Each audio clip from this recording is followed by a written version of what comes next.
Tando Adam report Rashid Chauhan Tando Adam میں ایک بہترین سہولت کا اضافہ Bilal dental and facial aesthetic clinic Tando Adam کا افتتاح اور افطار ڈنر گلشن صدیقی پارک کے سامنے لائبریری اور شورا پلازا کے نزدیک اقبال روڈ ٹنڈو آدم پر جدید ٹیکنالوجی اور بہترین آلات ایکس رے مشین دیگر سہولیات کے ساتھ افتتاح سابق چیئرمین میاں ناظم صاحب نے کیا۔ اس موقع پر الفرقان مسجد کے امام و خطیب میر عبداللطیف مولانا شوکت سیاسی سماجی رہنما اسرار قریشی ملک ارشاد سماجی ورکر نور حسن تہیم ارشد ملک وسیم گل شیخ محمد اچر ساندر منصور عالم شیخ خالد شیخ رضوان چند دیگر سابق چیئرمین ناظم لالا ایوب خان شیخ لیاقت امجد ارائیں صاحب چودھری اشرف میاں نوید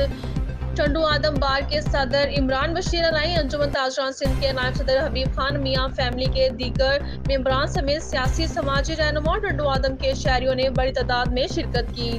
اور میاں فیملی کی جانب سے ٹنڈو آدم کی عوام کے لیے کی گئی اس کاوش کو سراہا۔ افتتاح کے بعد دعا کی گئی۔ اس موقع پر افطار ڈنر بھی رکھا گیا جس میں ہر عام و خاص نے شرکت کی۔ Rashid Chauhan press reporter JN news Tando آدم۔